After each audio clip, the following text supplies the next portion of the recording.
लेकिन स्वामी श्री, एक जो तस्वीर इस वक्त जो भारत के सामने है, खासकर जो अतिवृष्टि हुई है या मैं कहूँगा जो बादल फटने की घटनाएं हुई हैं और उसने जो भारी नुकसान चाहे वो हिमाचल प्रदेश हो, जम्मू कश्मीर हो, उत्तराखंड को पहुंचाया है, ये क्या संकेत करता है?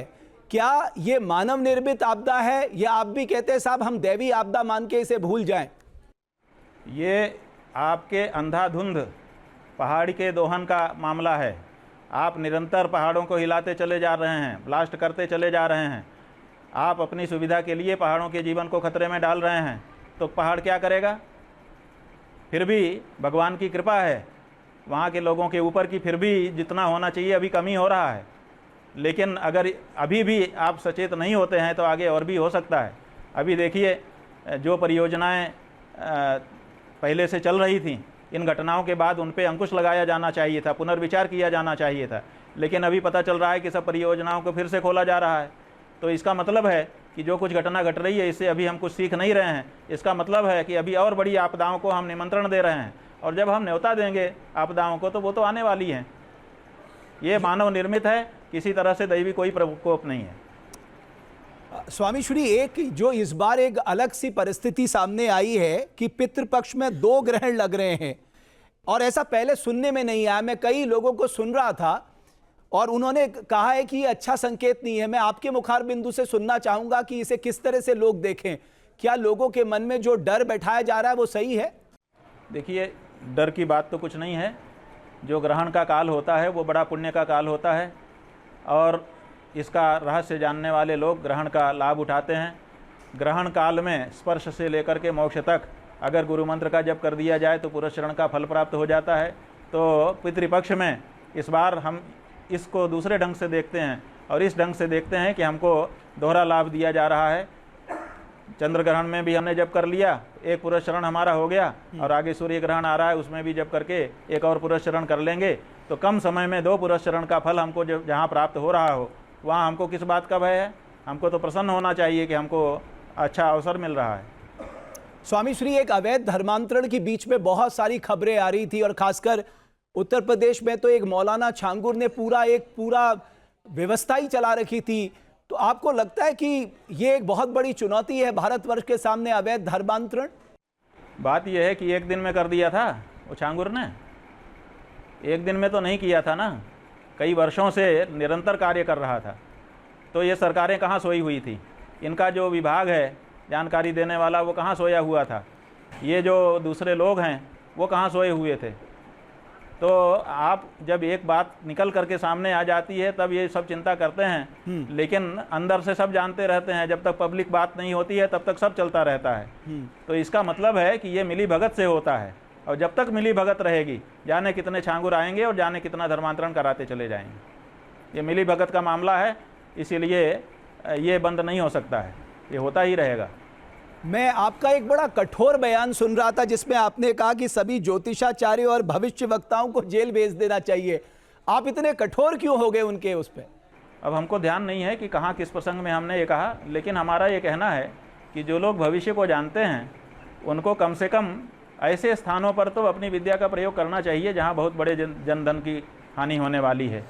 तो वहाँ पर भी उसका प्रयोग नहीं करते हैं, तो इसीलिए रोष आना स्वाभाविक है।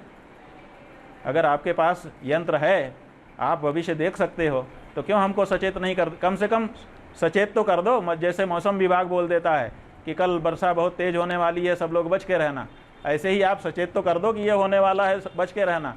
कोई ना बच के रहे तो बात अलग है, लेकिन आप सचेत भी नहीं करते हो, और जब घटना हो जाती है तो कहते हो कि हम ज्योतिषी हैं। तो इसीलिए हमको लगता है कि कठोर वाक्य बोले जाने चाहिए इनके लिए। लेकिन ज्योतिष एक विज्ञान है ना स्वामी श्री? भाई विज्ञान है तो विज्ञान के रूप में उसका प्रयोग करिए ना, वही तो हम कह रहे हैं। हम कहाँ कह रहे हैं कि विज्ञान नहीं है, लेकिन विज्ञान के रूप में उसका प्रयोग करते कितने ज्योतिषी दिखाई दे रहे हैं? कितने चैनल हैं जिसपे ज्योतिष की वैज्ञानिक व्याख्या हो रही है? बता दीजिए आप। वहाँ जो व्याख्या हो रही है कि मूंग की दाल को काले कपड़े में बांधकर 3 बार उल्टा और 3 बार सीधा घुमा दो, कौन सा विज्ञान है? बता दीजिए हमको आप।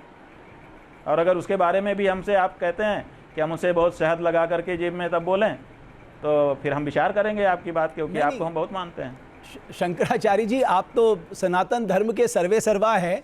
आपके मुखार बिंदु से निकला प्रत्येक शब्द बहुत महत्वपूर्ण है। अब मैं एक उदाहरण देता हूं। मैं धीरेन्द्र कृष्ण शास्त्री जी का बयान सुन रहा था। उन्होंने कहा जब मैं बागेश्वर धाम में नहीं भी हूं, तब जब आपकी दवा काम ना करे तब आप बागेश्वर धाम आ जाना, यहां स्वयंभू हनुमान जी हैं, विभूति ले लेना, परिक्रमा कर लेना, हम वचन देते हैं खाली हाथ नहीं जाओगे। अब ये क्या है? ये मनोविज्ञान है, ये डूबते को तिनके का सहारा है, ये सब जगह से हार चुके व्यक्ति के लिए संबल है। वो कह रहे हैं ना, आप जैसा कि सुना रहे हैं, वो कह रहे हैं कि जब कहीं से सब जगह से हार जाओ तो उस समय कहाँ जाएगा व्यक्ति, तो उसके लिए कोई तो संबल होना चाहिए। तो मैं मनोवैज्ञानिक रूप से इस तरह का वाक्य कह करके वो लोगों को संबल दे रहे हैं, इतना ही इसका तात्पर्य है। तो ये संबल देना ठीक है, ये अच्छी बात है, इससे फायदा मिलता है समाज को? मनोविज्ञान तो कहता है कि अगर आपने मन में धारणा बना ली दृढ़, तो फिर वो परिणत हो जाती है। कभी कभी तो मन की धारणा अगर दृढ़ हो जाए तो मूर्त रूप ले लेती है। तो अगर मन बन जाए तो क्या नहीं हो सकता है। तो अगर मन बनाने में किसी के वाक्य से किसी को मन में दृढ़ विश्वास उत्पन्न हो जाता है और उस विश्वास के अनुसार वो आगे बढ़ता है तो उसको सफलता मिल भी जाती है। ये भी बात मैंने देखा आप रामभद्राचार्य जी पे भी बड़ा कठोर हो गए, जबकि मैंने तो सुना है संत हृदय नवनीत समाना। आपने उनसे कहा कि साहब 3 बातें कही, 1.5 लाख पृष्ठ जो आपको याद है वो सुनाइए, कई भाषाओं का जो ज्ञान है उसका प्रमाण दीजिए, राम मंदिर के फैसले में जो आपके दावा करते हैं वो सत्य नहीं है। वो हमने इसलिए कहा था क्योंकि वो कह रहे थे कि शंकराचार्य लोग 5 मिनट हमारे सामने संस्कृत नहीं बोल सकते। तो हमने उनसे पूछा कि महाराज जी कब आप किस शंकराचार्य के पास गए और आपने संस्कृत में बातचीत की और 5 मिनट नहीं बोल पाया तो आपको पता चल गया, या कौन शंकराचार्य आपके पास आया था कि आपने बातचीत शुरू की और बोल नहीं पाया तो आपको पता चल गया। तो उसका जवाब उनकी तरफ से नहीं आया। फिर उन्होंने आदि शंकराचार्य के ऊपर कटाक्ष कर दिए जो कि गाली जैसा था। तो अब ये सब देखने के बाद आखिर हमको भी संकोच छोड़ना पड़ा। पहले हम उनका आदर सम्मान कर रहे थे, संकोच कर रहे थे कि भाई छोड़ो छोड़ो छोड़ो, लेकिन उन्होंने व्यक्तिगत रूप से भी पहले हमारे ऊपर टिप्पणियां की थी। हमने तो कुछ नहीं कहा था उसके बदले में पलट करके, लेकिन जब गुरुओं पर कोई कहने लग जाए तो फिर संकोच छोड़ना ही पड़ता है। तो हमको छोड़ना पड़ा और हमने कहा, और हमने क्या गलत कहा? जो चीज़ आप दावा करते हैं उसको सिद्ध करना आपका दायित्व है। तो अगर वो दावा करते हैं कि 1.5 लाख पृष्ठ हमको याद है तो उसको सिद्ध करना उनका दायित्व है, करना चाहिए उनको। केवल दावा क्यों करते हैं? ताकि कन्फर्म हो जाए, किसी के मन में शंका ना रहे। ऐसे ही भाषाओं की बात है और ऐसे ही राम जन्मभूमि में गवाही की बात है। हमने कुछ गलत कह दिया हो तो आप हमको बता दीजिए, सुधार लें हम। स्वामी श्री, एक और बात जो आजकल हम सुन रहे हैं, खासकर प्रेमानंद जी महाराज को लेकर, जो कहते हैं साहब नाम जप की बड़ी महिमा है। मैं आपसे समझना चाहता हूं, क्या इस कलिकाल में वाकई नाम जप से ही एकमात्र ऐसा मंत्र है जो सबके साथ चल सकता है और कोई भी कर सकता है? कलयुग केवल नाम आधारा, सुमिर सुमिर नर नहीं पारा, कलऊ केशव कीर्तनाथ। शास्त्रों में अनेक ऐसे वाक्य हैं जहाँ नाम की महिमा बताई गई है और नाम के उच्चारण भेषज से सारे रोग, सारे दोष, सारे पाप नष्ट हो जाते हैं। इसलिए नामनास्ति यावती शक्ति ही पाप निर्हरणे हरे है, तावत कर तुम न शक्नोति पातकम पातकी जनः। कोई पापी या माई का लाल अभी तक जन्मा नहीं कि पाप को नष्ट करने की नाम में जितनी शक्ति है उतना पाप कर सके। इसलिए नाम की शक्ति का क्या जोड़ है? कोई जोड़ ही नहीं है। इसलिए नामस्मरण के बारे में जो संत का उपदेश है वो बिल्कुल सही है। एक और बात मैं कहना चाहता हूं, जो आजकल बहुत सारे लोग हैं जिसपे मैं जरूर उनका जिक्र करूंगा, कथावाचक अनिरुद्धाचार्य जी।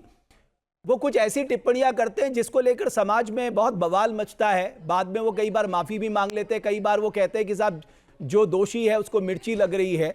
लेकिन आपको लगता है कि जब आप भगवत भजन में हो, कोई भी हो, समाज का कोई भी वर्ग हो, उस पर इस तरह की टिप्पणी नहीं करनी चाहिए? अब देखो, हम तो तुलसीदास जी को पढ़ रहे थे और उन्होंने लिखा कि जाकी रही भावना जैसी, प्रभु मूर्ति देखी तिन तैसी। तो जिसकी दृष्टि में जो है, जब बाजार से कोई जौहरी निकलता है तो रत्न की दुकान उसको दिख जाती है, और जब कचरा साफ करने वाला निकलता है तो कहाँ कहाँ कचरा है वो उसको दिख जाता है। तो ऐसी परिस्थिति में जिसकी दृष्टि जैसी होती है वैसा दिखता है। हम लोगों को हमने बताया कि हमें तो ऐसी कोई चरित्रहीन स्त्री अभी तक दिखाई नहीं दी है। नहीं, लेकिन वो तो हर दिन इस तरह का आरोप लगाते हैं, हर दिन इस तरह का बयान देते हैं। सनातन धर्म यही शिक्षा भी देता है। अब भाई उनकी अपनी धारणा है, वो क्यों बनी है वो तो शोध का विषय है। उनको कहाँ से इस तरह की जानकारी मिली है, कैसे उनको मन में ये बात बैठ गई है, उनसे ठीक से पूछा जाना चाहिए कि आपको कैसे ये बातें मन में बैठ गई हैं, कहाँ कहाँ से आपने शोध किया, किन किन लोगों ने आपको बताया, क्या क्या देखा, समझा, सुना, पढ़ा, क्या व्यवहार किया आपने, कितने लोग ऐसे आपको मिल गए जो चरित्रहीन थे। ये सब बात अगर कोई उनसे गहराई से पूछे, फिर वो अपनी बात कहें, तब कुछ पता चले। लेकिन ये सब तो होता नहीं है। उन्होंने एक वाक्य कहा है, उसी को दिखा दिखा करके सब लोग अपनी अपनी विद्वत्ता झाड़ रहे हैं। लेकिन स्वामी श्री, आखिर में आपने मुझसे एक बात कही थी कि कौन सा ऐसा मैदान है जहां पर सारे संत आ सकते हैं। वो बात तो बिल्कुल सही है संख्या बल के हिसाब से, लेकिन मुझे अब तो ब्रह्मलीन हो गए शंकराचार्य स्वरूपानंद सरस्वती जी महाराज की कवर्धा की वो बात याद है, जब उन्होंने धर्म संसद का आह्वान किया था और वहां पर किसी विषय पर चर्चा हुई थी। तो मैं चाहता हूं आप जैसे जो सनातन धर्म के सर्वोच्च पद पर बैठे हैं, वो भी इस तरह के विषयों में जो भारत के ज्वलंत विषय है, सनातन धर्म से जुड़े हैं, उन पे अगर धर्म संसद बुलाई जाए और संतों को एकजुट किया जाए, वो तो एक अच्छी चीज है, अच्छी शुरुआत होगी। ठीक है, आपका सुझाव अच्छा है और हम समझते हैं कि धीरे धीरे उसी दिशा में हम लोग जा रहे हैं।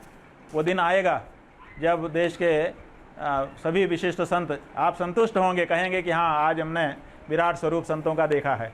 वो दृश्य आपको देखने को मिलेगा। रमेश जी, मैं बहुत आभार और अभिनंदन करता हूं, आपका बहुत धन्यवाद ज्ञापित करता हूं कि आप न्यूज़ नेशन के मंच पे आए और इन महत्वपूर्ण विषय पे चर्चा की। आपको पुनः प्रणाम और बहुत धन्यवाद स्वामी श्री। हमने तो जब आपका नाम सुना तो लोभ हो गया हमारे मन में कि इसी बहाने आपसे बात हो जाए। बहुत दिन हो गए थे, बात नहीं हुई थी, तो अच्छा लगा आपसे बात करके। ये आपका स्नेह प्रेम हमेशा बने रहे। बहुत धन्यवाद न्यूज़ नेशन के मंच पे आने के लिए। शंकराचार्य स्वामी श्री अभिमुक्तेश्वरानंद जी, कई ज्वलंत विषयों पर हमने उनसे बातचीत की। बहुत धन्यवाद आपका।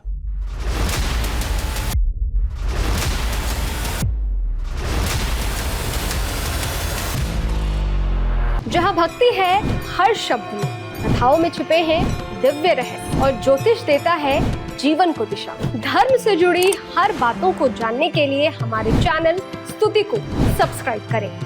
चैनल पर जाने के लिए इस लिंक पर क्लिक करें।